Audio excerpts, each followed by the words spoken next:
Well, welcome back, everyone, to YaySTEM. It's hard to believe it's December. I haven't quite gotten over the fact that we're going to, within a month, be starting 2025. Kind of blows my mind. And today we're talking about PLTW, something near and dear to our hearts. And our special guest today, AJ McAdams, is actually my older brother and my mentor teacher. PLTW is a very interesting philosophy about educating its teachers. It is done teacher to teacher. And when it comes to AJ, he has been teaching over 20 years.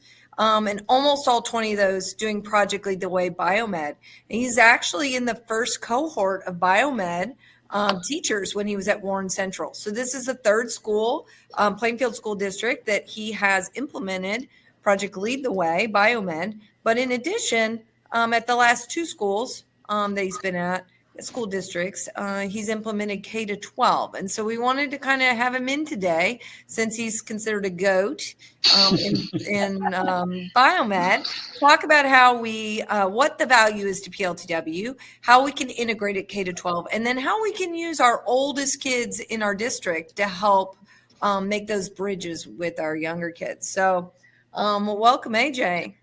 Thank you. Thanks for having me on. Yeah. So as we get going, can you just talk a little bit about the experiences with your high schoolers with Project Lead the Way, why you still think after almost 20 years, it's such a valuable tool for a science classroom? So I had to actually go back and think about when I started this thing. I think it was 2006 is when Warren Central was chosen as one of 20 schools in the country to pilot the Project Lead the Way biomedical program. Before that, PLTW had started in engineering in upstate New York and had been around for several years. But when Biomed came on board, that's when Project Lead the Way really blew up. It went from kind of a fairly small regional thing. I think it was actually started by a teacher in Rochester, New York for engineering, to now becoming one of the foremost STEM education programs in the country, and now it's worldwide. And so, when we were at Warren and we were starting this program, I was very lucky because Warren at that time was very cutting edge on implementing and starting new programs. We had a superintendent and we had administrators that were 100% behind it. I tell people all the time, if they weren't, it never would have taken off. Mm-hmm. But that first year, I remember, they took literally some of the best kids we had in the building. It did not matter the grade, and put them in our first year biomed program. And I think by doing that, that really got it started at the school. And then it just kind of took off from there. And so when I was at Warren, it was still, biomed was still only really, and really all the Project Lead the Way was still only high school based. And then, so I did that for, I think 7 out of my 9 years at Warren. I was the biomed instructor. And after that was over, and I decided I was moving schools, I moved to Mooresville High School, which is on the southwest part of town. And again, they wanted to start the biomed program at the high school. But then once we started the biomed program at the high school, that's when everything started coming on board with the middle school Project Lead the Way, and then eventually elementary school. So the evolution of Project Lead the Way has been really incredible throughout the course of the now, I don't know, what 18 years of teaching Project Lead the Way, from being this little kind of regional thing that popped up and started to now this like incredible program that is allowing kids to like excel in college and in the workforce as well. Yeah, I think one of the things people don't know about Project Lead the Way, and I'm assuming Dayna and Karisa could speak to this as well, is it's a careers class. Yes. It really, not only are students introduced to careers, but they get to play the role of their career. And so just talk a little bit how that's influencing our kids, that they get an experience in the classroom rather than just being told. So when we started Project Lead the Way at Warren, it's interesting you just said that. We were completely funded by Indiana Workforce Development, which I don't even know, I'm not even sure if that's still around or if it's called that, but I mean, that was a part of the Department of Ed. And the goal was absolutely to obviously boost careers in our state, like in Indiana, but also to get kids to understand that you don't just have to be a nurse or a doctor, that there is literally now thousands of different jobs in biomedicine. And if you want to pursue biomedicine, there is definitely like a niche for you. There's a spot for you, to do whatever you're actually compassionate and you want to actually do. So one of the cool things is from the very, very beginning, Project of the Way has made it a goal to make sure they're doing career work with the students. They don't want just for these students to be robots and just recite, biomedical information or engineering information. They want them to be well-rounded. They want them to understand the different jobs they can pursue. They also want them to understand what it's like to work in the workforce. So there's a lot of soft skill development with Project of the Way. It's not just curriculum. It's everything. It's all encompassing. And so I think what I've noticed is that has evolved and that's just become better and better throughout the years, to the point that, there's very few exercises we now have in our biomed curriculum where they're not introduced to a career and not a career they would expect. And so because of that, and because they've been exposed to careers, they're going into areas that normally they would never even think about doing because it's now out there.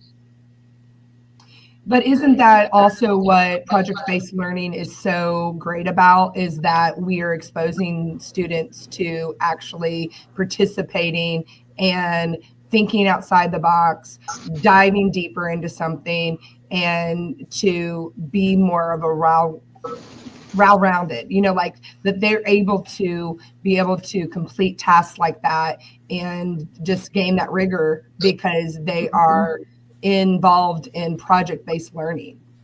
100%.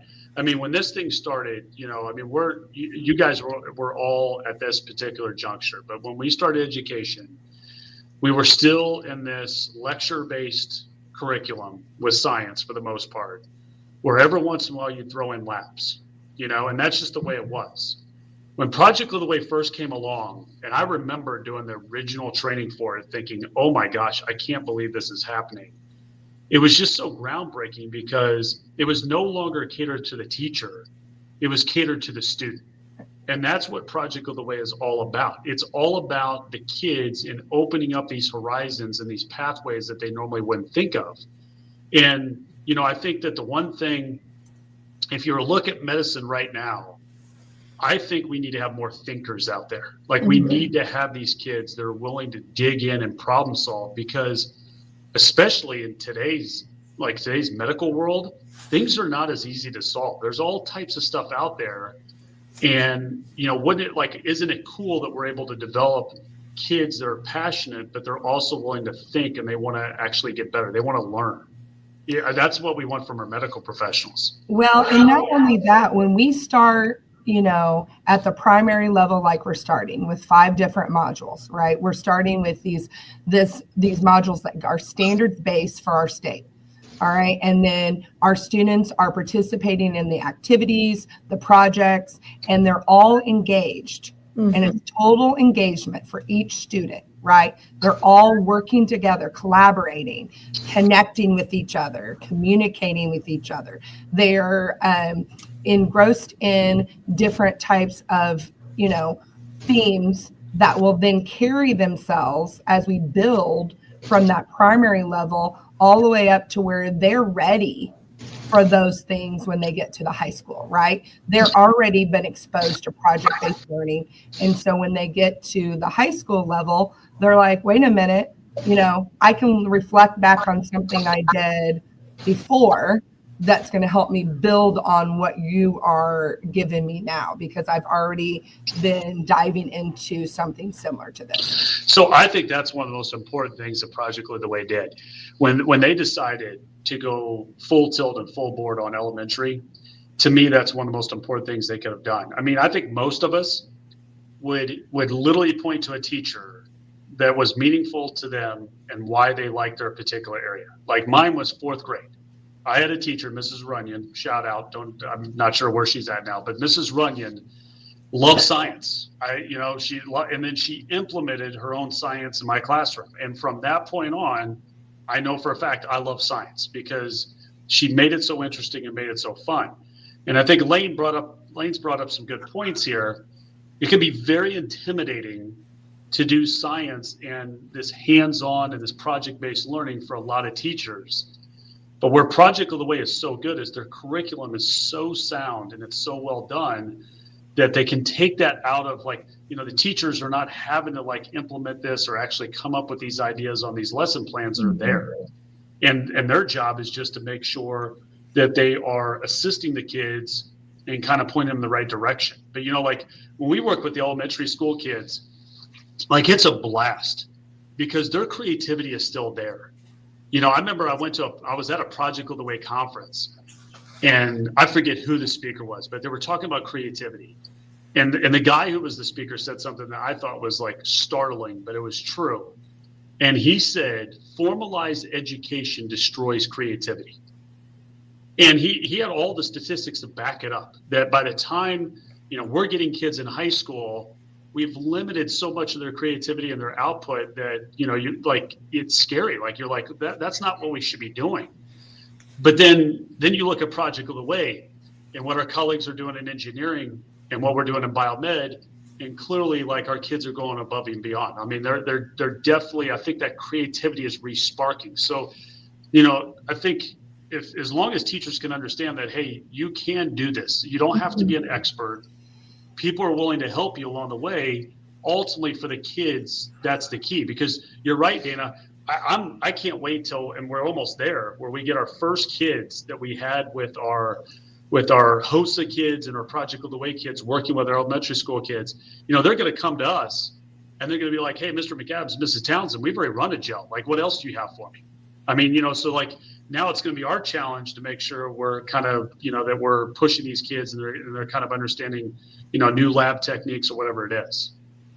I love it. I think making learning real, right? Everybody wants to know the purpose behind what they're doing, even us as adults, right? We don't love to do things if we don't understand why we're doing them, or it doesn't seem to fit a purpose, or we see the need, or how it impacts society or our lives. And so that's what we're doing with Project Lead the Way, right? We're showing kids that this matters. What you're doing matters. You're not doing just a series of worksheets that you're going to turn in and the sit and get and all the things that you just talked about. It is about making learning real. And, you know, when there's a purpose and it's real and it's okay to make mistakes and to think creatively, like you said, AJ, and if it doesn't work out the first time, what are you going to try next? I think that that's what opens the door to so many possibilities for these kids. And I would like to say too, I know that you're saying like it looks overwhelming, but it's also such a guide in order, you know, it has everything you kind of need in order to guide these modules. But one thing that I think that teachers tend to do is say, oh my goodness, there's just so much to each one of these modules, instead of saying, hey, how can we make it our own within our curriculum? And it's okay to put your spin on it, right? It's just a way to help you lead that project-based learning within your classroom on, like what Karisa said, on a real life situation, something that they would actually encounter in life, or something that they actually need in an everyday situation. Yeah, and you know, our middle school, we offer a whole lot of the middle school curriculum as well. We're pretty close to every single one of the modules for that as well. And, you know, kind of back to this discussion of, you know, non-science people being intimidated by putting in a science curriculum, right? I think that Dayna is that jewel of a STEM first grade teacher. I mean, you are like the unicorn. But the same thing I think happens and intimidates people in the middle school. And what I've really found over the last few years in our middle school is we've started to have non-science teachers say, I really like Project Lead the Way. Put me in charge of it because I like the creativity of it. I like that I let the kids, one of the great things about the way they wrote the curriculum from kindergarten through 8th grade is you don't have to be an expert. You are just there to facilitate the students and let them be really, really creative. And then they've tied pieces all the way along, all the way through.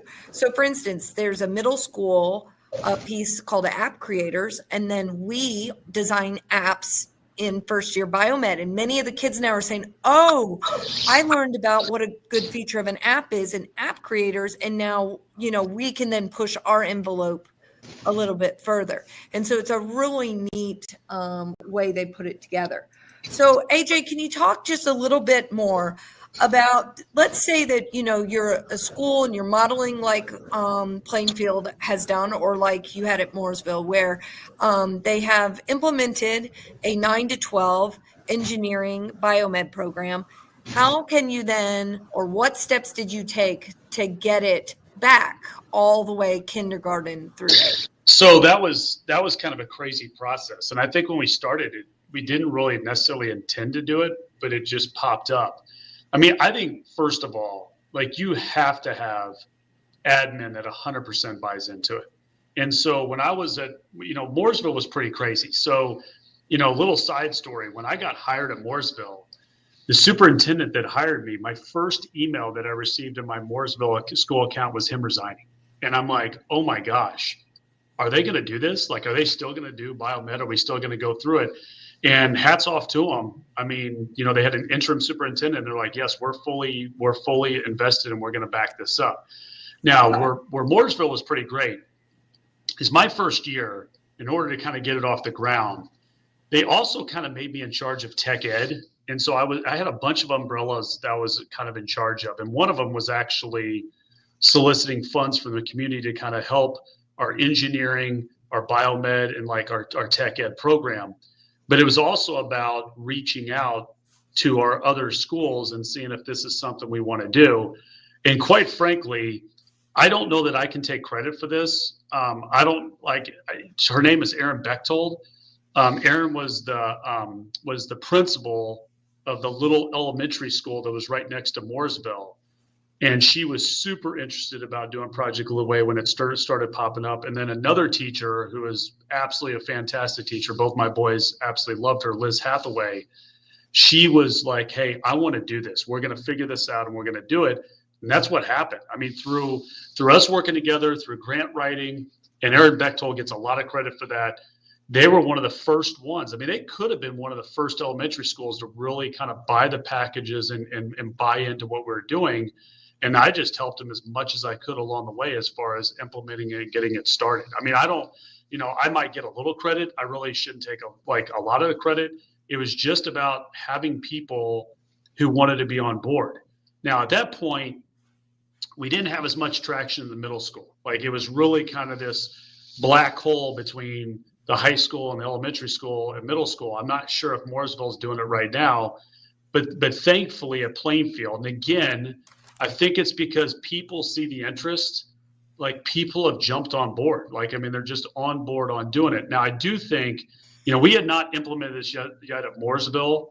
I mean, if I would have still been there, I mean, definitely it's something we would have pursued.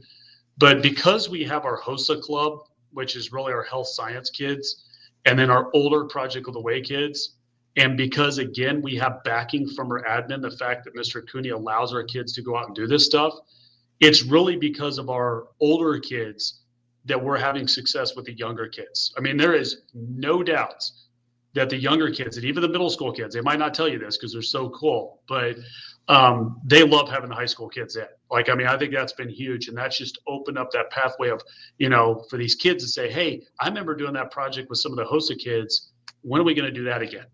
And so I think there's been a whole bunch of things at Plainfield that has come together at the same time, like with the Imagination Lab, that allowed for us to really kind of fire through this stuff and get it started. But if you don't have buy-in from the admin, if you don't have teacher leaders at each building, then it withers and dies. Like, it's one of those things that I don't think until you're in it, it does take a lot of time. Like, if you want to make this work correctly, you've got to really work hard and dig in. But once you get it up and running, like, I feel like Elaine now, I mean, especially the high school, I mean, we're a well-oiled machine. I mean, the success we're having, I mean, we're Project Lead the Way distinguished school. I mean, I just feel like once you kind of get that going and that traction and the community buys in, then I think that's when it really, that's when it excels. Well, this is also our K-12 science curriculum, correct? Hey, we're over 20 minutes. Okay, and it's okay.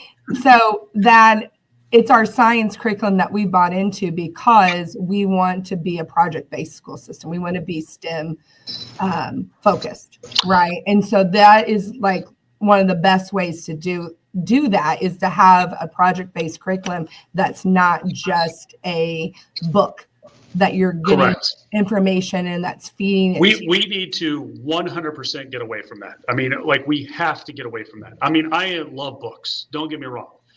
But if you're teaching out a textbook, especially with what Elaine and I are teaching, it's antiquated, it's old. I mean, things are changing literally every day. And so like what I love about PLTW is like, it's for the kids. Like the kids can research, they can dig in and do as much as they want if they're interested about a particular topic. Our job is to give them the baseline, but then they can take off from there. And you they become can, the facilitator. You're Correct. the facilitator. They are the researcher. They are the ones who are engaged. Yes. With this type of program.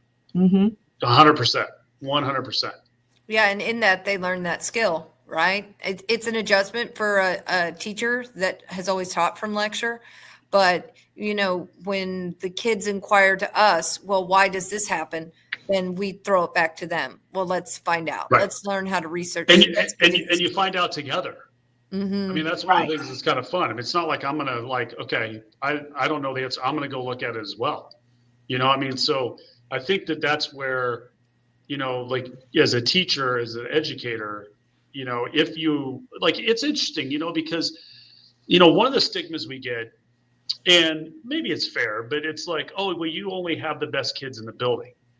And actually, it's not true. Like we actually cater to a large subsection of kids.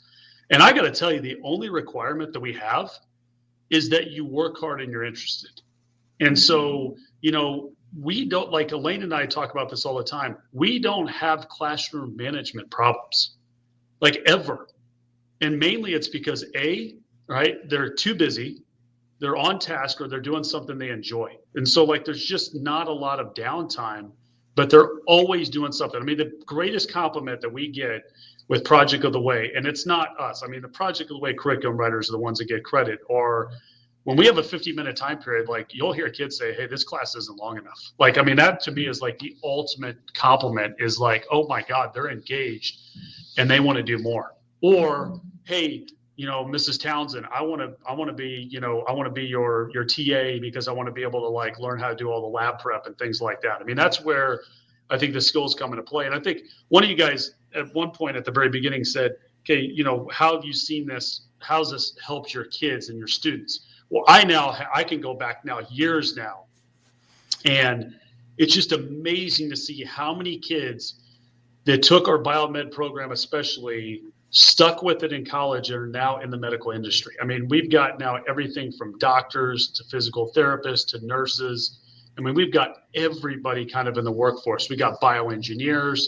I mean, we've got kids that, you know, and I think that's where, if I'm a college or university, I still don't get this, right? My only complaint of Project of the Way, and I've told them this 1,000 times, they get tired of hearing me, is I think they lose something on their promotion, like with secondary ed schools, like with colleges and universities.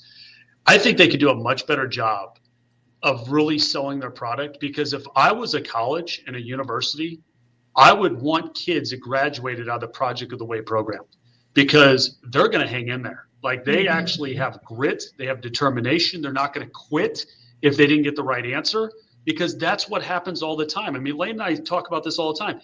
We have tons of labs that these kids will do and they fail. But oh well, sometimes you learn more when it fails, right? And that's what goes on in the real world of science. And so like their grit is definitely beyond like the normal student. And then, you know, our kids that are in, you know, that we've had at Plainfield, they're in college right now. I mean, you know, they say, thank you. We're ready, we're prepared, you know, and it's not just us in Project of the Way. I mean, it's all of our science teachers in our department. I mean, honestly, yes, we teach Project of the Way, but Michelle Clark, our physics teacher, might as well be a Project of the Way teacher, because everything she does is lab-based and project-based. So, you know, I think if you can get like the whole group going on this, I mean, that's where it really kind of is fun and comes into play. And I think that's the other part, is that when you start doing project lead the way modules and project-based learning as it is it leads into, you start transforming your room. That everything else that you do ends up becoming that same type of like rigorous activity or lesson plan type that you're facilitating into the room, because you've already got a glimpse of it and experience with it with Project Lead the Way. Yes. So it changes you. I think it develops confidence as well. I mean, I think one of the things that our big challenge with our first year biomed kids is to get them out of their shell. They're just not used to it. And so Elaine and I and Melissa Sedgwick, for the most part with first year, we do not allow them to pick their groups, and they're working on groups all the time. So there's no hiding. And so those kids that are kind of shy, we start to get them to come out of their shell. What I've noticed, which to me is more impressive, is that we have these kids that were your classic underachievers. They were super smart, but they underachieved. And because they underachieved, maybe they weren't like in the best classes, like the accelerated classes, but we know they're smart. Then you look at them after a couple of years of taking like Project of the Way and actually doing that, their grades are phenomenal and they're like a crazy good student. So, like that's another thing I think that, for too long, we've kind of ignored the fact that most of our kids now, they're not going to learn by the traditional method. It's not going to work. You're going to get more out of it if you do Project of the Way learning. And I just like, obviously I have kids in Plainfield. So I'm so happy that my kids go to school here. I mean, I'm just thrilled because I know that the things they're doing, they're going to be successful when they get out of our Plainfield School Corporation, because we've done this. Like we've undertaken this thing. Oh. I know. We're so glad that you were here with us today. Learned so much. We could talk about this forever. I think another one of the takeaways is the way that Project Lead the Way is built. You're not teaching 80 modules over the course of the school year. They really put a lot of thought into covering multiple standards and multiple pieces just in one module by itself. And I think that's important to note for sure at the elementary level, that you can teach all of your science curriculum with 4 modules for the entire school year. So where it does seem overwhelming, adding in the tech pieces and inserting the creativity, it's for sure the way to go. If you would like to tune into our next episode, we will be with John Spencer on January 13th. That's hard to believe that that's not too far from now. Talking all things empower, and goes along with this, empowering our learners, owning their learning and being that facilitator, and creating this project-based learning environment where kids can really excel. And then we'll be at Purdue for the Indiana STEM Education Conference on January 16th. And then you can always find our playlist online. So after John Spencer in February, we're with Jen Gonzalez from the Cult of Pedagogy, talking about cultivating a wonderful climate in your classroom. And then we're going to talk AI and Magic School with Jenny Long in March. I know we're big fans of Magic School. In April, touch base with Andy Knieven from Canva, and stay tuned with May. You can always give us some ideas for who you would like us to have on in May. But as always, we would love to have some feedback so that we can continue to improve. And we have an awesome Project Lead the Way cooler to give away. So if you fill out the feedback form, you may be the lucky winner of the cooler. And then as usual, you can find us on the following QR codes to reach out individually or us together. We would love to hear your thoughts and what you're doing in your classroom, because that's really how we all get better, is together. So thank you for joining us today. Thank you, AJ. It was a really great conversation. Awesome. And Dayna? We're YaySTEM!